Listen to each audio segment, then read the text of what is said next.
Okay, guys. Do you think it's time to start? Well, So in this case, it's my sorry. Yeah, too late. I didn't hear. It's my great honor to introduce David. I'm doubly pleased because first I get to listen to him, and second, I mean, he's forced to talk because we had to have at least one organizer to talk, and so also I'm relieved. But okay, go ahead, David. All right. So thank you very much for being here. It was a great pleasure to listen to the first two talks, which have some connection with this one. They're supposed to be very broadly in the same theme. My talk is called Optimal Shapes of Level Sets. And if I forget, when I talk about things related to free boundaries, which all have level sets, the free boundary itself being the most important one, I'll be talking about joint work with Tom Beck, Daniela Da Silva, and Sarah Raynor in various combinations.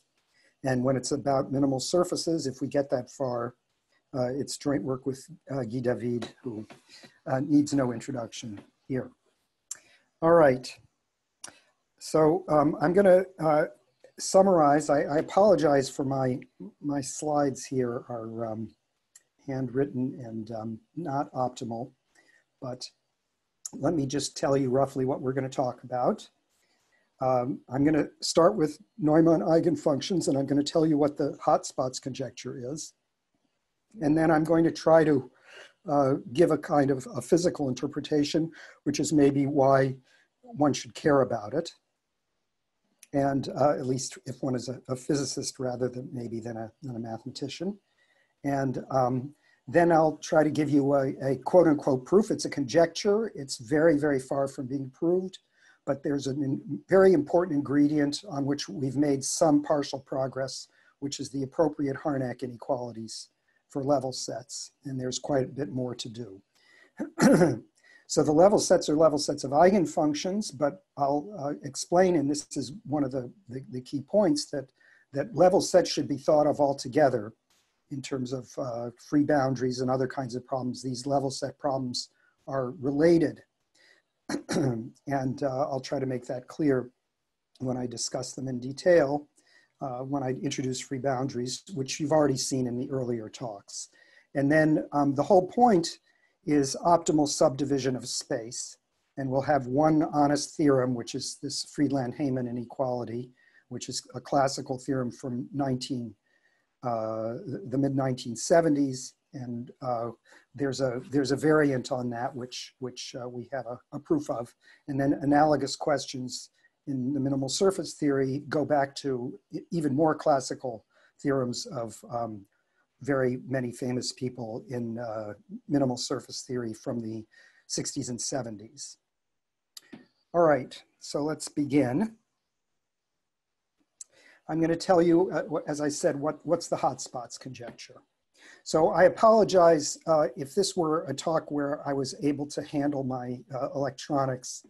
You would not be looking at the right-hand side of the page. You would be only looking at the left. So you're supposed to be, whoops, now why isn't it working? Oh my God, my pen is not writing. Yikes. Okay, it's, uh-oh. See what's happening here? You see those little dots? Instead of my pen writing, maybe there's some, whew, okay. There was some adjustment there. It had to be screwed on. That's a very interesting thing. Anyway, I want you to be looking on this side to the left side, all right? So we're gonna define the function C to be the first non-constant Neumann eigenfunction. That means it satisfies the eigenvalue equation with lambda 0 greater than 0, but the least lambda, at least eigenvalue, except for lambda equals 0, which is the boring constant eigenfunction. And we're in the situation where we have a region such as the parallelogram drawn below, which has zero flux across the boundary. So there's no communication with the outside. All right, and then Jeff Rauch made this beautiful conjecture known as the Hot Spots Conjecture in 1974. He said that the maximum and the minimum of this function C should occur on the boundary. In this picture, I've drawn you a few of the level sets, and the minimum on the lower left corner of the parallelogram and the maximum on the upper right corner. So those are the maximum and the minimum. And in general, his claim was that they should occur on the boundary. So he had a poetic way of describing this, which I think is worth talking about, because that's maybe one of the mechanisms for one of the proofs involved in this subject. And in any case, so if you have a temperature distribution with zero flux across the boundary, so the normal derivative of u is zero across the boundary, so d, oops, here we go, du d nu is equal to 0 again on the boundary, then you can look at the hottest spot, the point x of t, which realizes the maximum temperature. And then the poetic way of expressing what he said is that this hottest spot tends to the boundary as time tends to infinity. All right, this hottest spot x of t. So let me draw you a picture of that. Let me draw you a picture of that. Let's just say we'll draw the zero set. So in the middle here somewhere is c equals 0, where it cuts the region in half. All right, and suppose we had this hottest spot. To distinguish it, I'll mark it in blue. Suppose it's over here. So we put a little bit of delta mass of heat at that blue spot in the middle. And then the question is, as time evolves, where does it go? And the answer is, it goes into the upper left corner. I'm sorry, upper right corner. It goes into towards the maximum of u. Of course, if it were on the other side, it would go to the other point.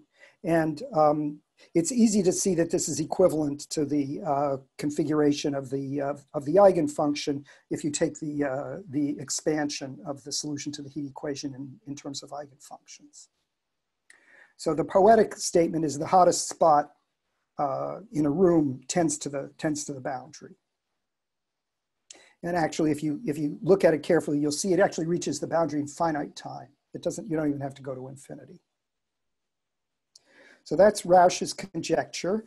And on the right-hand side of the screen, you have some examples. All right. Attar and Birdsey in 2004 proved that if the domain is shaped with two curves with slope less than or equal to 1, like this funny shape that I have drawn here, that I'm just now filling in blue, they called these lip domains because they kind of look like lips. Anyway, the slope has to be less than or equal to 1. 1 is very important here. Then in fact, the minimum is on one side and the maximum is on the other for this eigenfunction. And this includes the case of parallelograms and obtuse triangles.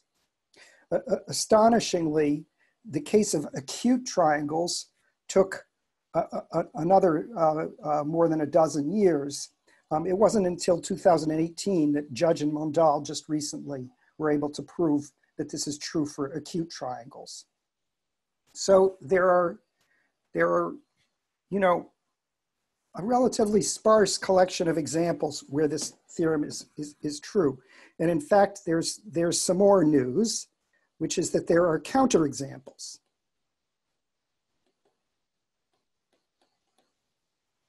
And these are due to Birdsey and Werner, and later a simpler example due to Birdsey, which is 2003. The simplest example is that it has one hole.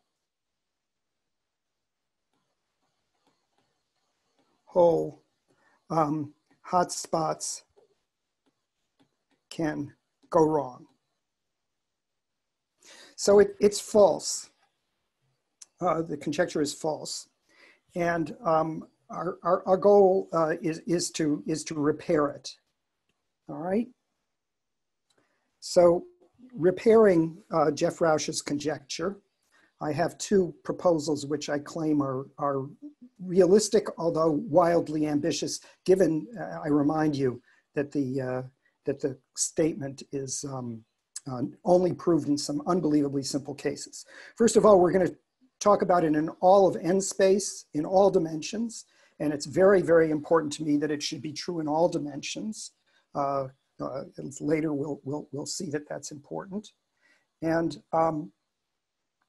we're going to, so the first conjecture is that if the domain is antipodally symmetric and convex, so that's the extra hypothesis, is convexity. And also we're going to throw in this antipodal symmetry to begin with. And we're taking an odd eigenfunction. So with this ground, the first non-trivial eigenfunction is Neumann eigenfunction is odd. Then the claim is that it's monotone from its minimum to its maximum.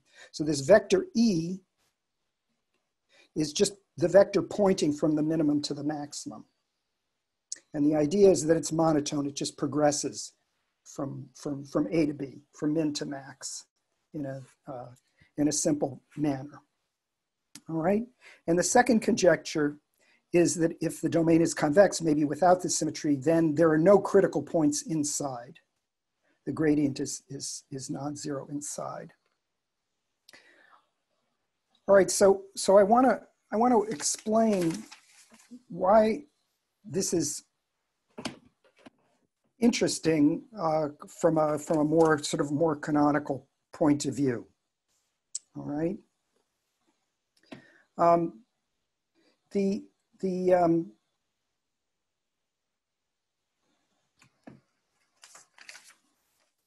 All right, so from a more canonical point of view. So one thing to keep in mind is let me just draw a little line here and we'll think about. So in 1D, in the one-dimensional case, the function C of x is just going to be sine x between pi over 2 and minus pi over 2 and pi over 2. So it just goes in profile like this, all right? And the reason why it's a tricky question is that there's very little going on. There's very little change at the ends. The derivative is hardly changing. And more generally, near the minimum and near the maximum, these are rather low energy spots. This is low energy.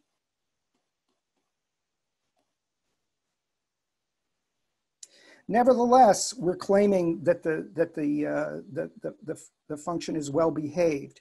So the way I would interpret this physically, the conclusion of conjecture 1, what it really means physically is that even in low energy regions, level sets are orderly. So level sets are orderly even in low energy.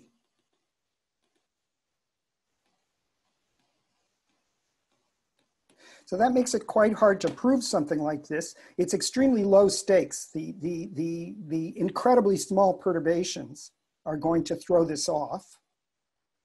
But nevertheless, this is what the eigenfunction likes to do. It likes to be well distributed and nice and clean, sort of like parallel planes in the low energy, even in the lower energy regions. Okay, so that's the meaning of conjecture 1. Conjecture 2 means that the optimal, sorry, I'm just messing up slightly here. Let's see if I can get this right. The optimal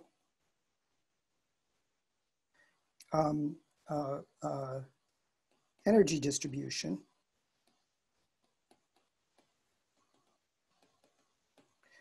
uses density grad c squared positive everywhere. It doesn't like it. Not, I mean, of course, that's a reasonable thing, that the configuration would make use of all of the space that it's got. And so that's what this is saying. Now, these are desirable and plausible conclusions, and the point is that they're false in general. This is just not true. But as a mathematician, our job is to figure out under what hypotheses something is true. In other words, what price do you have to pay? When should you really expect this to be true? And when should you not? And it's in these examples that these conjectures are proposing precise situations. And I want to add that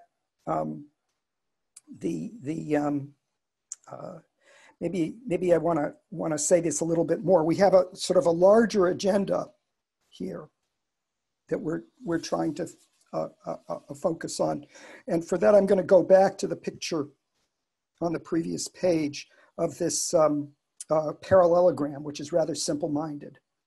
So in the parallelogram, I claim that the eigenfunction level sets are sort of like concentric circles. Really, they have to meet at right angles with the boundary. And when you come into the corner, it has to split the angle in half. So these are very natural things that it has to do. But now the question becomes, where should I draw that line in the middle? Where should I draw the place that cuts it in half? So one theory that you might have is that, well, I see the parallelogram, I see the diagonal lines at the ends of the parallelogram. In 1D, it should cut it in half. So my best guess is a parallel diagonal line to those two blue diagonal lines there, right? I mean, that's, without thinking too hard, that's a reasonable guess. It's 50-50. And then you remember, oh yes, I forgot, it has to meet at right angles. So that means it should come perpendicular, and then it should kind of curve, and it should come back perpendicular. But notice that I've drawn it backwards, okay? I drew it the other way. And the reason why I drew it the other way is that what this yellow line in the middle is paying attention to is not the ends of the region, but the more nearby level sets. The level sets which are closer are the ones which influence what the ones in between do. They pay attention to each other. In fact, not only do they pay attention to each other, but they push each other out of the way. The point is that they don't like touching each other. They're like your neighbors who talk to themselves, stick to themselves, and avoid their neighbors. They're that kind of household. Your level set will actually pay attention to all the rest of it. That's some kind of connectivity property. Whenever one part of it moves, the other part of it has to move to adjust. It listens to itself very intently, and then it keeps away from the other ones. And those mechanisms are the mechanisms that we're trying to capture. All right, so I have my conjectures. We're not going to succeed in proving them, but we're going to pretend to prove them in this next slide. So the proposed strategy of proof is something known as the method of continuity. Right, so this is called this is called the method of continuity, well known and beloved of mathematicians. We deform some domain for which we know the theorem to be true, like this parallelogram, to some other domain. Okay, and we take a continuous family of domains in between, parameterized by this letter S. starting with s equals 0 and going to s equals 1. And if this wonderful property of monotonicity that we've talked about here of the function persists, then we win. There's nothing to prove. We're done. Of course, you do have to pay attention to adjusting the direction E to go from the minimum to the maximum. That's a little bit of a subtle point. In any case, if not, then the first time the failure happens, which I've drawn here as, say, s equals s0. It could be the very last point, s0 equals 1. It could be some place earlier, but anyway, the first time it happens, what's going to happen is that by continuity, you'll have that, although the strict inequality doesn't hold, you'll have something almost as good. Now, this is, I think, very familiar to physicists. They're interested in phase transitions there, and they play with the idea of when something happens, there has to be a place where there's a transition to something else. And this is the game that we're playing as well in this circumstance. So we have this property that this function is non-negative, but it also satisfies the eigenvalue equation. It's the derivative, but the derivative commutes with the equation. So in fact, this is also a solution to the eigenfunction equation. And so it satisfies the maximum principle. And so in every point of the domain, in fact, the inequality had to be strict. So it looks like we've won here, okay? But there's a flaw in this argument, and it's a pretty gigantic flaw, which is that we also need that E S0 grad C S0 is greater than 0 on the boundary of S0. In the interior, the maximum principle works, but on the boundary, we don't know anything. And we need there to be persistence of this robustness of this monotonicity to carry through on the boundary as well as on the inside of the domain. And that's our big problem. Now, there's another technical problem, which is that the eigenfunction doesn't necessarily depend continuously on the domain when there's multiplicity of the eigenfunction. So that's a serious technical issue. And when you deform domains, you also want the eigenfunction to deform continuously. And to do that, you need to break the multiplicity, which means that you need a more robust version of these maximum principles. You need something more quantitative, which will then persist if you perturb slightly. And that will allow you to break the multiplicity and cure this other technical problem. So it's very important to have two improvements on the maximum principle. One is that it be work up to the boundary for some magic reason, which has something to do with the Neumann condition, but it's not this derivative that satisfies the Neumann condition, it's C, the original function, that satisfies the Neumann condition. So this is a tricky issue. And the other thing is that you want it to be more quantitative, which means instead of maximum principle, Harnack inequalities. So I'm going to explain to you a classic and very important Harnack inequality due to Luis Caffarelli, which has to do with level sets of, he talked about harmonic functions. It works equally well for eigenfunctions. So in disguise, geometrically, it's really a statement about the geometry of the level set, even though it's expressed in terms of the directional derivative of the function. So the assumption is that to begin with, we get to do something a little bit more strict. Instead of greater than or equal to, we have the qualitative strict positivity, and then we're going to get a quantitative conclusion.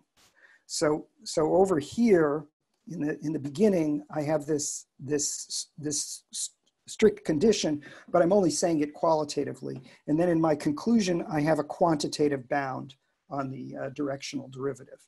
So the idea is if I have the positivity of the directional derivative in the big box, I get a good strict lower bound on it in the smaller box. So if I have it if it's good in the box, the big white box, then it's even better in the yellow dotted line smaller box.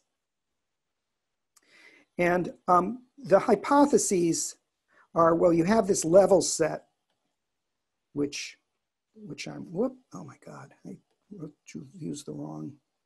I have this level set here, and it's going through the region, and it's we're assuming that it's a graph. That's what the property of this positivity means. It's a graph in the larger box, and then the conclusion is that it's actually a Lipschitz graph.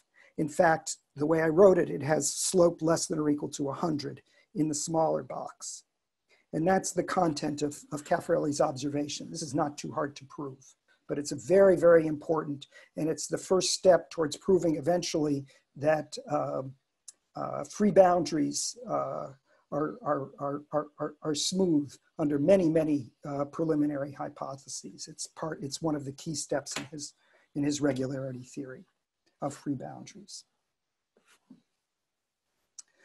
Okay, now the next thing we're going to do, so this is the idea, and of course this isn't good enough for us because this is an interior statement. This isn't up to the boundary. This isn't near our convex boundary. This is what happens inside.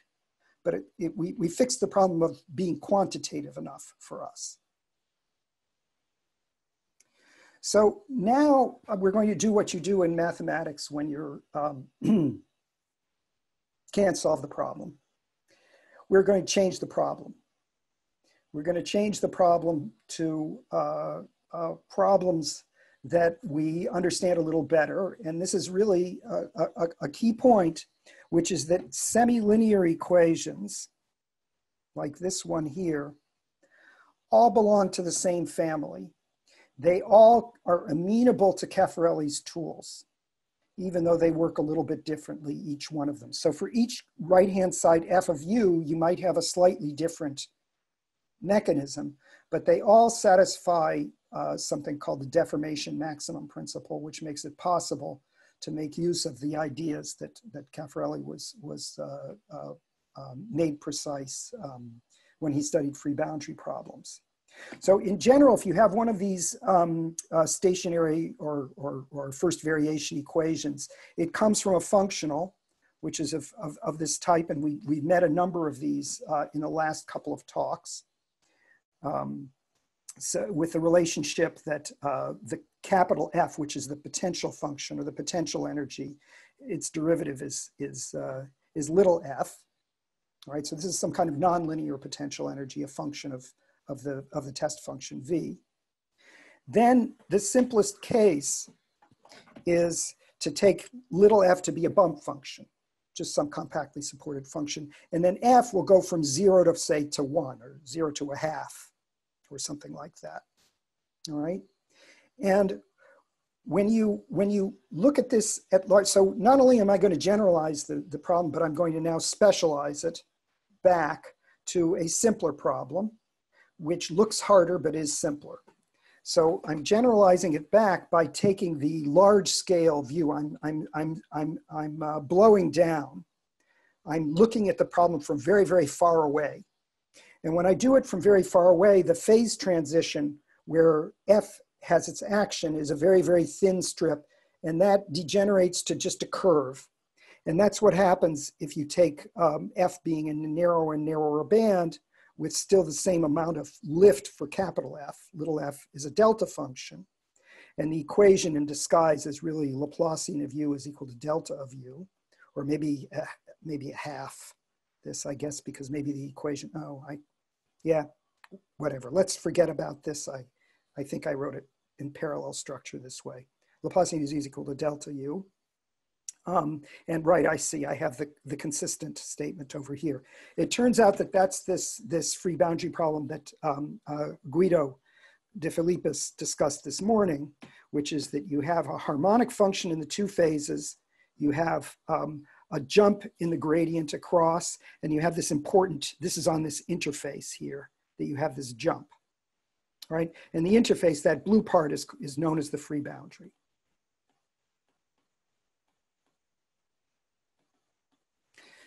So this is a dramatic example where we'll like to be able to have the kinds of principles that I just described, and I claim that we do. All right. So here's the first theorem that I'll state. This is an old theorem due to Daniela da Silva and me in 2011. It says that energy minimizing one phase free boundary problem. Remember, the one phase from Guido's talk is the case u greater than or equal to 0, so that u minus is identically 0. And we're not talking about the case where there's any penalty for having a zero phase. It can be as big as it wants. And so the free boundary graph is a Lipschitz graph, and hence, incidentally, it's infinitely differentiable. There's no barrier once you get to Lipschitz graphs to proving full regularity.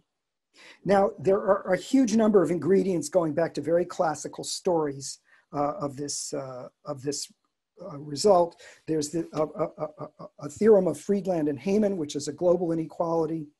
There's a boundary Harnack principle due to Dahlberg, which was extended to the appropriate geometric situation by me and Carlos Koenig. Then there's the two-phase discussion of Alt-Caffarelli and Friedman, which remarkably is directly relevant to the Harnack inequality here, as shown by Alt-Caffarelli and Spruck in 1988. So, but the key foundational step is this one, and this is the one that we have to extend to the boundary case. This is the one that we have to pass from the interior to the boundary case. Now, I forgot to tell you what the advantage of the free boundary problem is over all of these other semi-linear problems. The thing that's important about it is that it's scale invariant.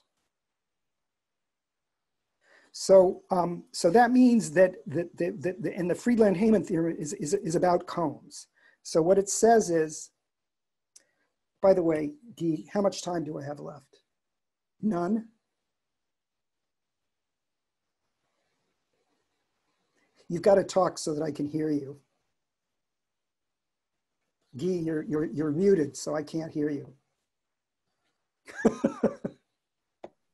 Yeah, you started at, I think you have at least 15 minutes, probably 20, 25. 15 minutes. You have till 35 on the schedule. I've got till 35 on the schedule, and what time is it now? I see, so I've got 15 minutes. Oh, okay, so it's more 15, because 15. You started Okay, late. Okay, all right, 15 minutes. All right, okay, so here we go. The Friedland-Hayman inequality is an inequality about optimal subdivision of space.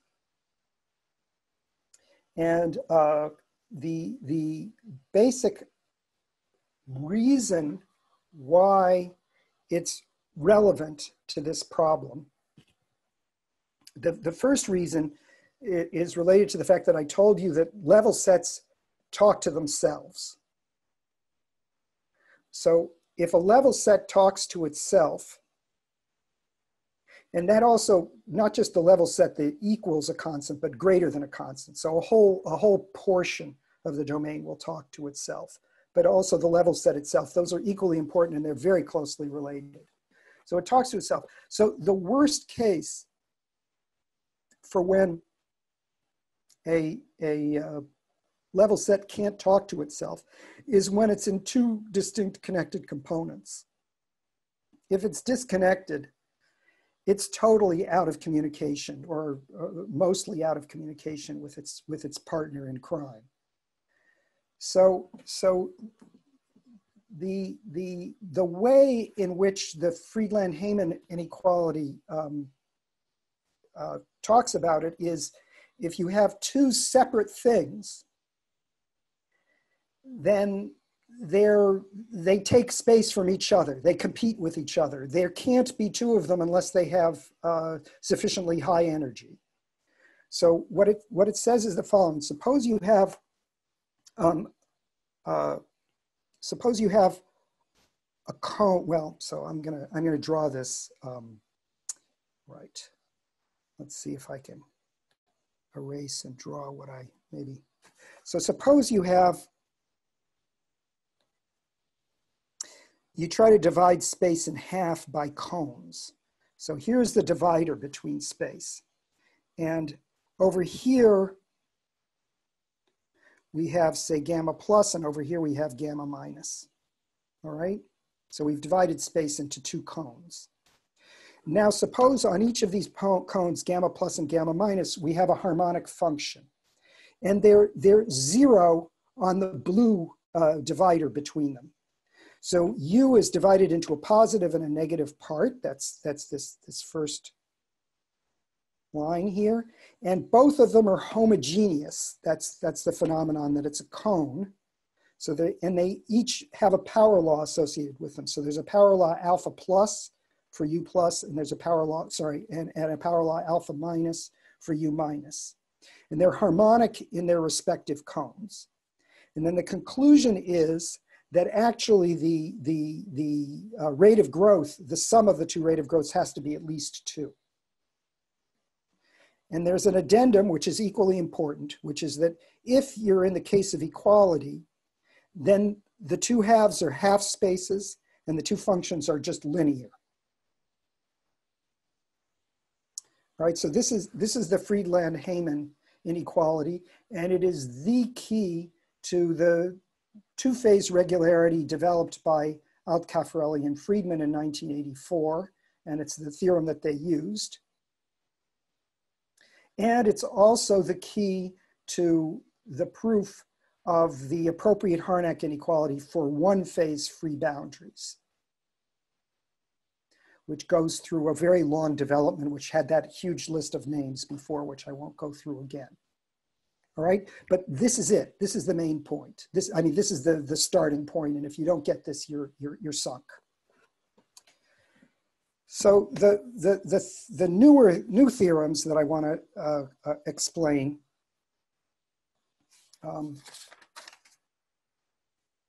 are the following. So in this connection here, so for the first half, the situation that new situation that we're going to use is gamma plus closure union gamma minus closure is equal to a cone gamma, and gamma is convex. All right, so instead of, this is the boundary case. This is the case where we cut in half, instead of cutting in half all of space, we're cutting in half a convex cone. All right, this is the new situation.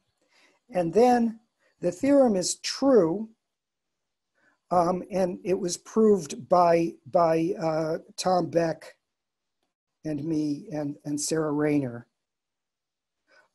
It's just appeared. It's on the archive, and it's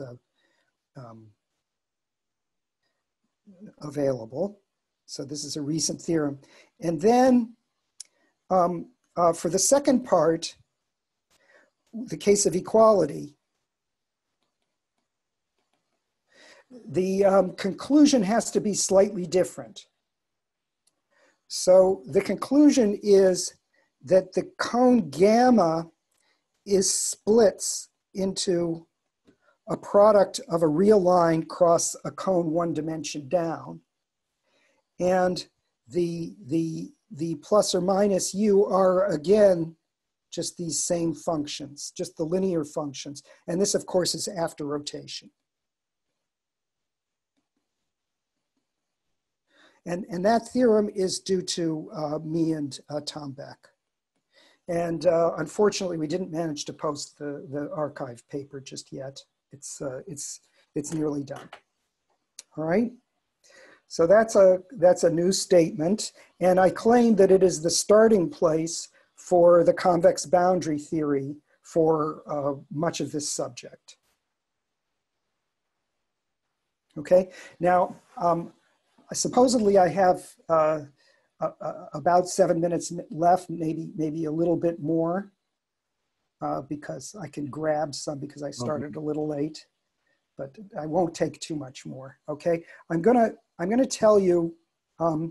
This is my one proof. I'm going to tell you the new proof that Tom Beck and I worked out is fun and interesting. And if we, so the next thing after that is to explain the analogous things for minimal surfaces. But if we don't have time for that, that's too bad. So the idea of the proof, looks a little complicated here. Maybe I'll separate this out. This is just a formula. Is a little easier than it looks. So let me try to explain. The main point is to adjoin a dummy variable, adjoin an extra high dimensional space, okay? And then to define, as we've done here, so X is in the cone, right? And u sub m of x is the positive part of u. It's independent of y. It's the most boring and stupid function. It's just the same harmonic function we had in gamma plus, except that we've added some dummy variables and it's independent of those dummy variables. So that's the u sub m in the box. It's a higher dimensional object. Now, trivially, it's homogeneous of the same degree. All right, so we had a homogeneous degree alpha plus here. We have a homogeneous degree alpha plus there. And that means that we can restrict this to the sphere. All right, but when we restrict it to the higher dimensional sphere, this sphere with all these extra dimensions, all of a sudden the eigenvalue problem, when you restrict a harmonic function to a sphere, you get a solution to an eigenvalue equation on the sphere, is different. The formula is alpha plus n plus m minus 2 is equal to the eigenvalue mu m. So the eigenvalue mu m on the sphere has this relationship with the homogeneity of the harmonic function in the cone. And the point here is that this is equal to m times alpha plus big O of 1 as m goes to infinity.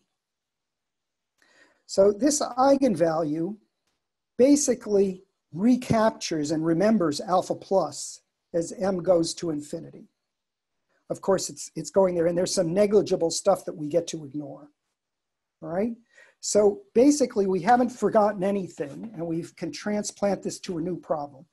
And when we take that limiting operation as m goes to infinity, that's this, m goes to infinity, we land on a problem on Gauss space.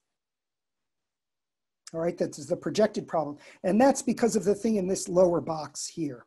That's just the identity of the formula for spherical measure, and the fact that this is well known to Euler, that this tends to e to the minus x squared over 2 as m goes to infinity. This expression here, which is the weight. So this is a famous calculation where when you rescale the radius of the sphere by the square root of m, and you project down the volume, you get the Gaussian measure in the limit. The infinite dimensional sphere, when properly renormalized, is Gauss space. So we haven't actually, so what we've got here is actually a strictly harder problem to solve. When we add dimensions, the problem gets harder. When we go to infinite dimensions, the problem gets even harder. So basically, we faced ourselves with a more difficult problem. But now we're going to kill it with a device which is due to Caffarelli, which is that there's a map from Rn to gamma, not to gamma plus or minus, but to all of gamma, which is preserves volume up to the correct constant factor so that the volumes match. And it's known as the Brenier mapping. So that's actually a canonical mapping. It exists always between any two regions. But what Caffarelli proved is that this map is a contraction. So this is the Caffarelli contraction. All right. And the fact that it's a contraction means that my tricky problem on a cone in Gauss space is transplanted to an enormously more tractable problem on all of space, which is essentially the same, and this was already recognized by Beckner, Koenig, and Pfeiffer, that the original Friedland-Hayman inequality was best viewed as a high dimensional problem. Now in practice, what happens is you do just rearrangement and you reduce it to a one-dimensional problem. And then that one-dimensional problem is a hard calculus problem, which was solved by Beckner, Koenig, and Pfeiffer. All right, so this kills off the problem. This is a proof of the Friedland-Hayman inequality restricted to cones. And then for the case of equality, so maybe I'll put this in blue to be excited about it. Equality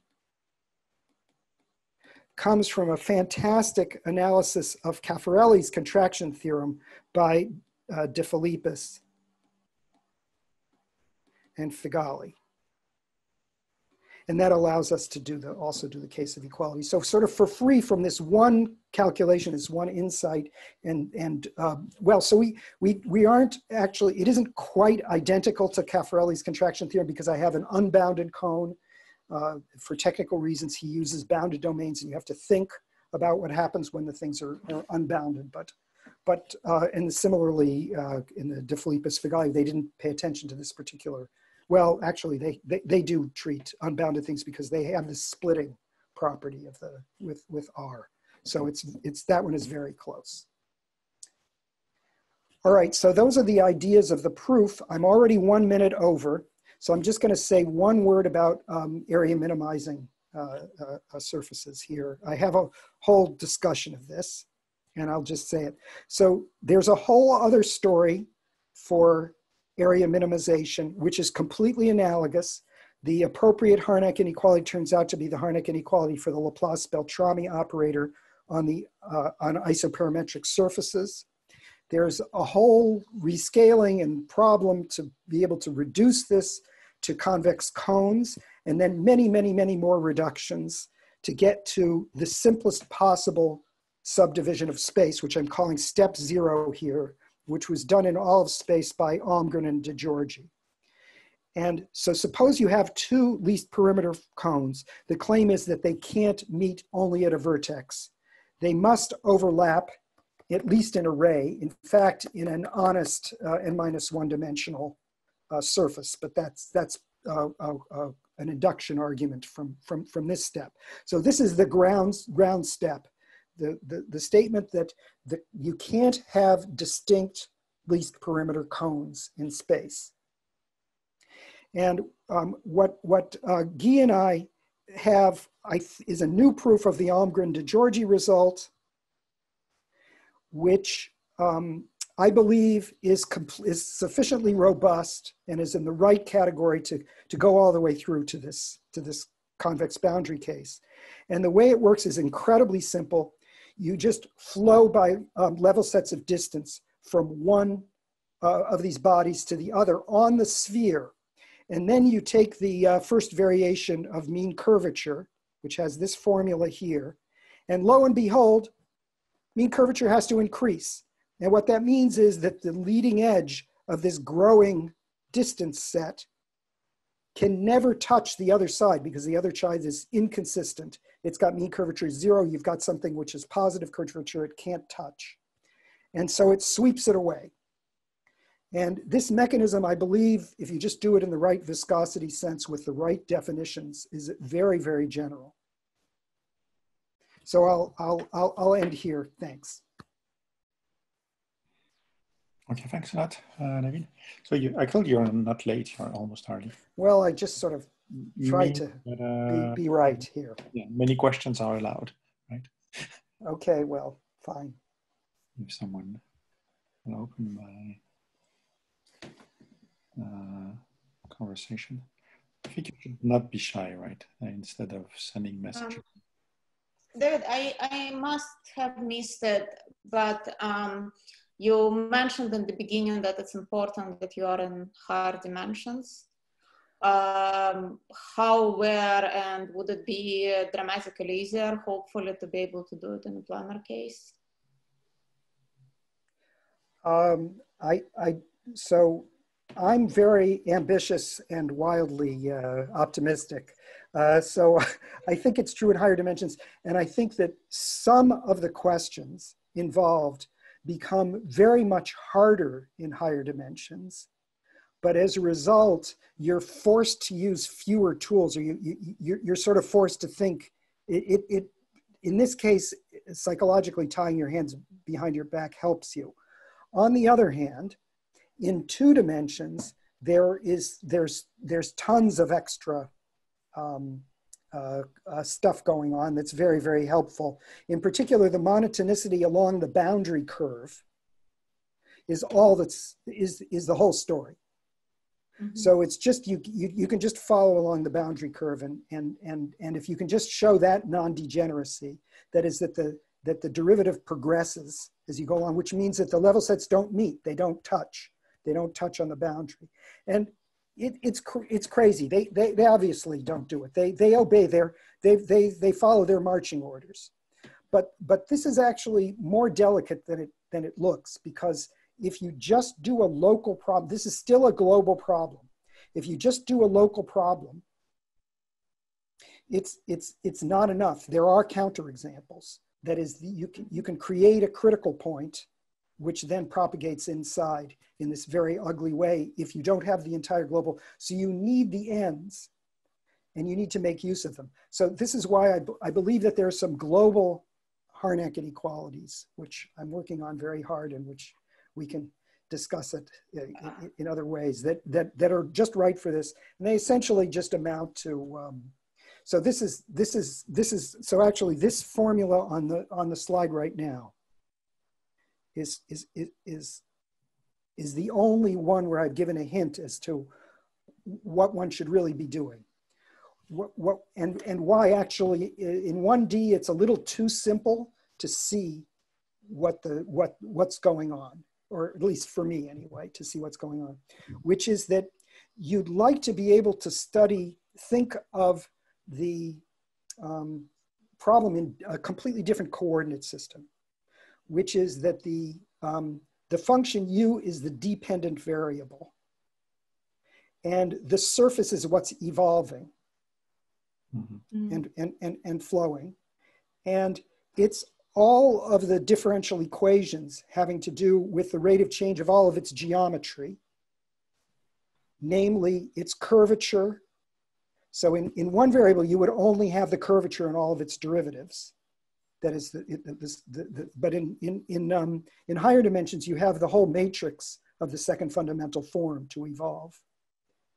And the most important thing, of course, is still the stability. It's still the second order stuff. That's where you get started. That's the local information. But there has to also be some kind of global information. You have to reach the ends before you know for sure that you were well behaved the entire way.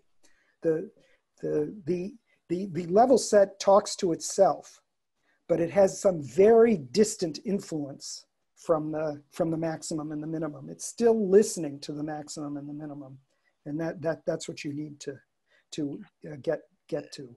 So it seems hardly related, but could it be that one can use these developments related to unique continuation and Landis and all of that, because in the end you are quantifying very precisely the growth of the solution somehow, different on the boundary and everything, but still it's, as you say, global effects, it's a very precise quantification of Harnack in this sort of sense. Could it be helpful? So I think that there's I mean, I don't know is the correct answer to that question. But the one thing that I do believe will be helpful is that if you think of a more complicated eigenfunction, it's natural to break it up into its nodal domains. And of course, the nodal domain is the zero set, and that's from my point of view, that's sort of the anchor for the process. And then something like the fact that Nadirashvili type conjecture that half half the set is above and half the set is below, one of these kinds of conjectures could possibly be handled by this by ideas of this type. And similarly, from the thing that I was saying at the very beginning about the physical intuition, that the function is well behaved even in very low energy regions. It's doing it the best that it can. I mean, it's still satisfying the differential equation. It's still doing a nice, so in other words, there's a scale at which it's just like planar waves. There really is such a scale, and we want that mechanism, and we want to also know how much of what's happening far away could wreck that. Of course, it's very delicate, but you know, if you could quantify in some sense what it is, so there is some hope, I believe, that one can, you know, in the long term, that one can really do that. One can really say, you know, if you're this far away, this kind of change won't matter, but this larger energy change will matter. That kind of thing. Thank you. Andrea, if she's still around. Yeah, Andrea had a question. But, who had a question? Andrea yeah. had a question, and she's gone. It says, yeah, it says, but yeah, you've been talking too much. Yeah, my bad. There's a timing issue here, right?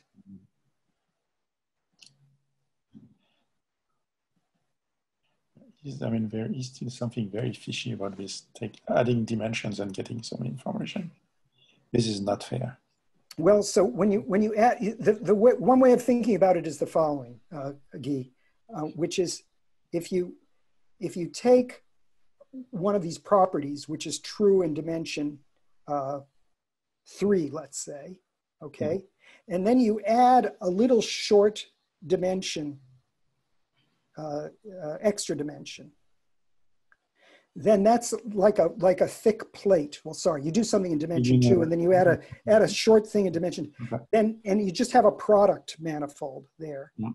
If it's Neumann conditions, if it's short, it certainly doesn't want to change in that direction. It's just going to be constant in that direction. Okay. So actually, it's just the product function, which is the actual. So therefore, for sure, the higher dimensional question is strictly harder because it contains the lower dimensional problem.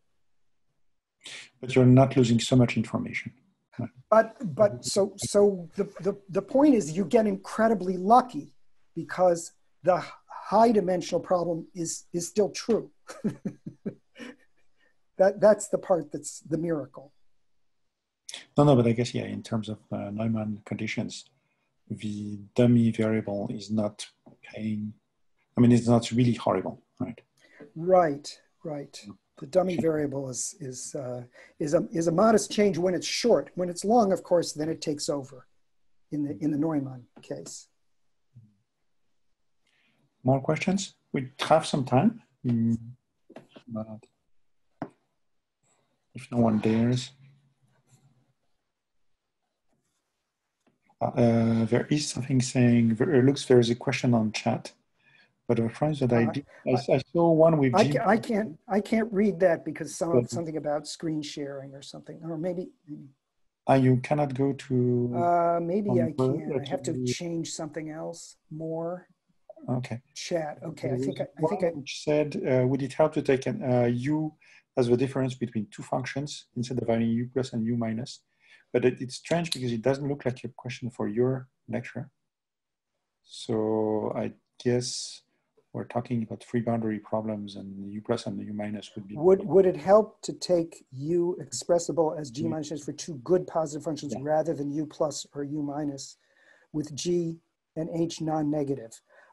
So let me see if I can answer that question a little bit.